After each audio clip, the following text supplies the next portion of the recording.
எப்படி இருக்கீங்க? தொடர்ந்து நம்ம சேனலை பாருங்க, சப்ஸ்கிரைப் பண்ணுங்க, லைக் பண்ணுங்க, மறக்காம அந்த ஆளுங்கிற பட்டனை ப்ரெஸ் பண்ணிடுங்க. அப்போதான் நாங்கள் போடுற வீடியோஸ் தான் உங்களுக்கு நோட்டிஃபிகேஷனாக வரும். Hi friends, welcome to my channel. எல்லோரும் எப்படி இருக்கீங்க ஃப்ரெண்ட்ஸ்? இன்றைக்கி நம்ம சேனலில் என்ன பார்க்க போகிறோன்னா, ஒரு அன்பாக்சிங் வீடியோ தான் பார்க்க போகிறோம்.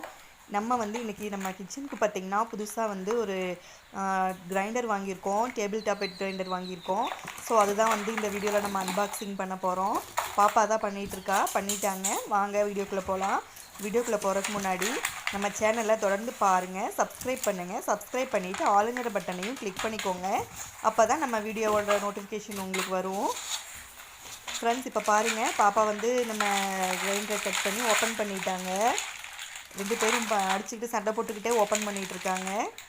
ஒவ்வொன்றா எடுத்துகிட்ருக்காங்க. அவங்க எடுத்து வச்சதுக்கப்புறமா என்னென்ன இருக்குது, இதோட ரேட் என்ன, இதில் என்னென்ன ஃபீச்சர்ஸ் இருக்குதுன்னு நம்ம 1 பை 1 பார்ப்போம். எங்கிட்ட இந்த கிரைண்டர் பார்த்திங்கன்னா ரொம்ப வருஷமாக நாங்கள் யூஸ் பண்ணிகிட்டு இருந்தோம். கிட்டத்தட்ட பார்த்திங்கன்னா எங்கள் கல்யாணத்துக்கு முன்னாடி இருந்து ஒரு 15 இயர்ஸ் கிட்ட ஆகுதுன்னு நினைக்கிறேன் அந்த கிரைண்டர் வாங்கி. இவ்வளோ நாளாக நல்லா தான் இருந்துச்சு. இப்போ ஒரு 1 மந்த்தாக தான் பார்த்திங்கன்னா அது சுத்தமாக அதில் மாவே அரைக்க முடியல, ரொம்ப டைம் எடுத்துக்குது. ஸோ பார்த்திங்கன்னா சுத்தமாக அதை வச்சு ஓட்டவே முடியல. கரண்ட்டும் பார்த்திங்கன்னா ரொம்ப இழுக்குது, ரொம்ப ஹீட் ஆகிடுது. அதனால தான் புதுசாக இப்போ வாங்கியிருக்கோம். வாங்க இப்போ இந்த கிரைண்டர் என்னென்ன இதில் இது இருக்குது, என்னென்ன எப்படி ஒர்க் ஆகுது என்னென்னு நம்ம பார்ப்போம். பாப்பா அவங்கெல்லாம் 2 பேர் சேர்ந்து எல்லாத்தையும் வெளியே எடுத்து வச்சுட்டாங்க.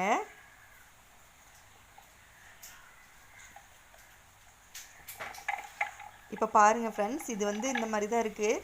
முன்னாடி நான் வச்சுருந்த கிரைண்டர் பார்த்திங்கன்னா 3 கல் இருந்துச்சு. இப்போ 2 கல் இருக்கிற மாதிரி தான் இருக்குது. அப்புறம் பாப்பா இன்னொன்று அந்த டைட் பண்ணுவோம் பாருங்கள், நம்ம மேலே கல் போட்டுட்டு அதை வெளியே எடுத்துகிட்ருக்காங்க. அதில் ஸ்க்ரூ மாதிரி இருக்குது பாருங்கள், அதை கழட்டிட்டு தான் போடணும்னு நினைக்கிறேன். பார்ப்போம். இப்போ பாருங்கள், ஸ்க்ரூவோடு போட்டால் இது டைட் ஆக மாட்டேங்குது. சும்மா அப்படியே ரொட்டேட் ஆகிட்டே இருக்குது. கரெக்டாக இதில் செட் ஆக மாட்டேங்குது. நம்ம ஸ்க்ரூவை கழட்டிக்கிட்டு செட் ஆகுதான்னு பார்ப்போம். இல்லை இப்படியே அந்த கல்லோட கிரைண்டருக்குள்ளே போட்டுட்டு செட் ஆகுதான்னு பார்ப்போம். அப்படியே செட் ஆகாட்டி நம்ம அந்த ஸ்க்ரூவை கழட்டிட்டு போட்டு பார்ப்போம். பாருங்கள், சுற்றிக்கிட்டே தான் இருக்குது, டைட்டே ஆகலை அந்த ஸ்க்ரூவோட பண்ணும்போது. பார்த்திங்கன்னா இப்போ பார்த்திங்கன்னா நான் அந்த ஸ்க்ரூ மாதிரி உள்ளே இருந்துச்சு பாருங்கள், அதை கழட்டிட்டு மாட்டினா கரெக்டாக செட் ஆகிடுது. இப்போது அவ்வளோதான். இப்போ பார்த்திங்கன்னா இதை நம்ம மாட்டியாச்சு. இப்போ இதுக்கு பார்த்திங்கன்னா ஒரு லிட்டும் கொடுத்துருக்காங்க. நம்ம மாவு அரைக்கும் போது நம்ம அந்த மேலே அதை டைட் பண்ணிவிட்டு இந்த இதை போட்டோன்னா நமக்கு எதுவும் பூச்சிகளா ஏதாவது விழுகாமல் இருக்கும், வேஸ்ட்டு இந்த குப்பையெல்லாம் விழுகாமல் இருக்கும். அதுக்காக இந்த மாதிரி ஒரு லிட்டு கொடுத்துருக்காங்க. நல்லா கெட்டியாகவே இருக்குது இந்த லிட்டு பார்க்குறக்கு. ஜஸ்ட்டு நம்ம அந்த மேலே போட்டு கரெக்டாக அந்த இதில் ஃபிட் ஆனால் போதும், லிட்டு நமக்கு செட் ஆகிடுது. நெக்ஸ்ட்டு நமக்கு இதில் என்ன கொடுத்துருக்காங்கன்னு பார்ப்போம். இதை கழட்டிடலாம். நம்ம இதை கழட்டிட்டு நெக்ஸ்ட் என்ன கொடுத்துருக்காங்கன்னு பார்ப்போம்.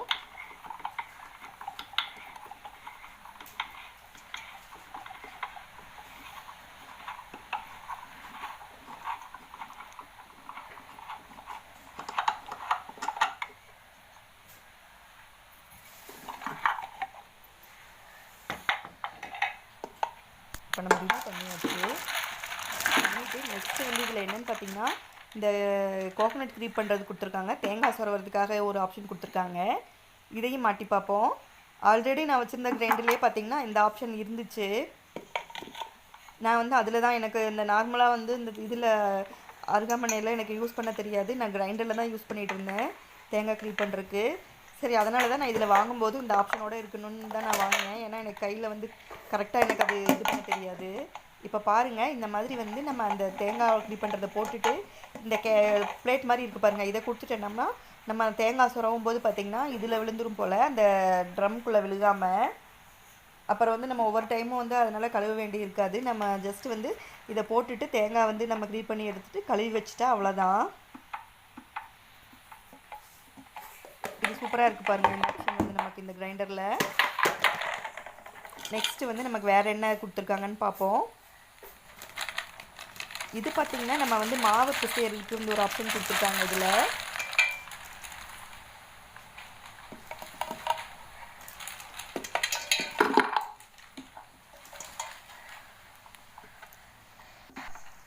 இப்போ இதை அந்த கொடுத்துருக்க ஆப்ஷனை வந்து நான் உள்ளே இன்சர்ட் பண்ணிட்டேன்.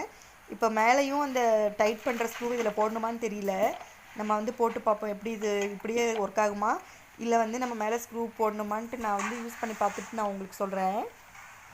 மேபி போடுற மாதிரி கூட இருக்கலான்னு தான் நினைக்கிறேன். ஏன்னா வந்து ஹோல்ஸ் மாதிரி தான் இருக்குது. இப்படி விட்டால் வந்து இது ஒர்க் ஆகுமான்னு தெரியல. ஆனால் இதில் மாவு பிசைஞ்சால் எந்த அளவுக்கு வந்து பர்ஃபெக்டாக நமக்கு கிடைக்கும்னு தெரியல. ஸோ அவ்வளோதான் ஃப்ரெண்ட்ஸ், வந்து நமக்கு இதில் வந்து இவ்வளோதான் கொடுத்துருக்காங்க.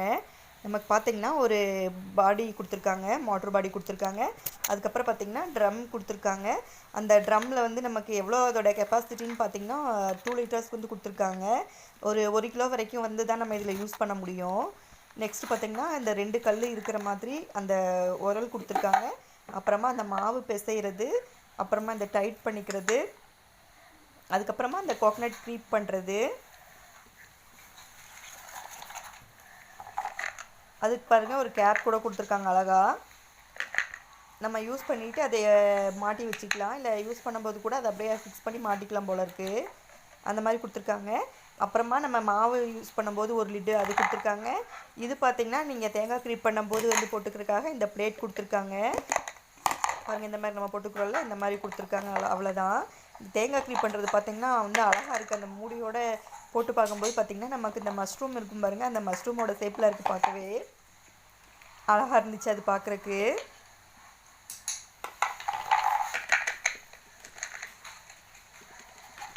இதில் அவ்வளோதான். இதோட பெனிஃபிட் பார்த்திங்கன்னா நமக்கு இந்த தேங்காய் சொரவறதும் ப்ளஸ் வந்து இந்த மாவு பிசைறது தான் இந்த கிரைண்டரில் வந்து எக்ஸ்ட்ரா ஆப்ஷன். இப்போ இது 2 ஆப்ஷன் இல்லாமல் நார்மலாக கூட கிரைண்டர் இருந்துச்சு. அதே மாதிரி பார்த்திங்கன்னா இதில் பெருசாக நம்ம எதுவுமே பண்ண வேண்டியது இல்லைங்க. நம்ம வந்து ப்ளக்கை மாட்டிட்டு அந்த மெயின் சுவிட்சை ஆன் பண்ணிவிட்டு இந்த ப்ரெஸ் பண்ணிட்டா போதும், நமக்கு கிரைண்டர் ரன் ஆக ஆரம்பிச்சிரும். அதே மாதிரி நம்ம ஆஃப் பண்ணும்போது இந்த கீழே இருக்க ப்ரெஸ் பண்ணி ஆஃப் பண்ணிட்டு தான் மேலே இருக்கிறதையும் ஆஃப் பண்ணணும். அதுதான் வந்து கரெக்டு. அதே மாதிரி என்ன சொன்னாங்கன்னா நம்ம வந்து மாவு போடுறதுக்கு முன்னாடி பார்த்திங்கன்னா தண்ணி ஊற்றிட்டு அதுக்கப்புறமா அரிசி போட்டால் நல்லது அப்படிங்கிற மாதிரி சொல்லியிருந்தாங்க. அதுக்கப்புறமா பார்த்திங்கன்னா இந்த மாவு தள்ளுறதுக்கு நம்ம ஒரு தடவையும் வந்து ஹேண்டில் யூஸ் பண்ணாமல் இந்த யூஸ் பண்ணிக்கலாம். அந்த நைஃப் மாதிரி இருக்குது பாருங்கள், இதை யூஸ் பண்ணிக்கிட்டால் வந்து ஈஸியாக இருக்கும் அப்படின்னு சொல்லிட்டு இது ஒரு ஆப்ஷன் கொடுத்துருக்காங்க இதில் மாவு தள்ளுறதுக்கு.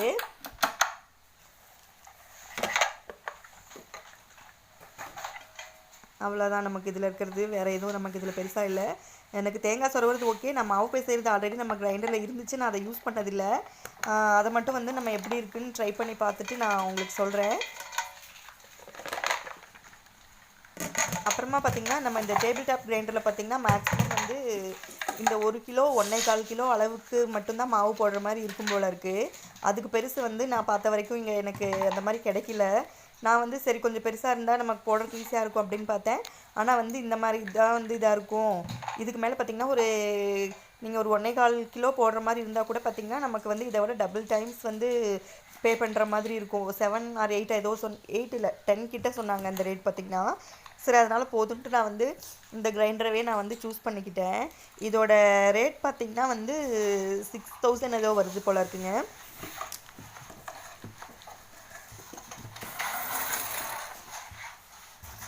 அவ்வளோதான் ஃப்ரெண்ட்ஸ், நம்ம ரேட்டு நம்ம எல்லாமே வந்து நம்ம வீடியோவில் வந்து டீட்டெயிலாக பார்த்தாச்சு. இந்த கிரைண்டரில் வந்து என்னென்ன இருக்குது, என்னென்ன பார்ட்ஸ் இருக்குது அப்படின்னு சொல்லிட்டு நம்ம டீட்டெயிலாக பார்த்தாச்சு. நான் வந்து இதை ரன் பண்ணி பார்த்துட்டு எப்படி இருக்குதுன்னு நான் வந்து உங்களுக்கு வீடியோவில் ஷேர் பண்ணுறேன். அதே மாதிரி நீங்கள் எத்தனை பேர் வந்து இந்த மாதிரி இந்த கிரைண்டர் வந்து யூஸ் பண்ணுறீங்க அப்படின்னு எனக்கு கமெண்ட்ஸில் சொல்லுங்கள். எப்படி இருக்குது அப்படிங்கிறதையும் சொல்லுங்கள். ஏன்னா இது பிராண்டட் பட்டர்ஃப்ளை பிராண்டு தான், ஸோ நல்லா தான் இருக்கும். ஓகே ஃப்ரெண்ட்ஸ், அவ்வளோதான். இந்த விலாக் இதோட முடியுது. Thank you friends.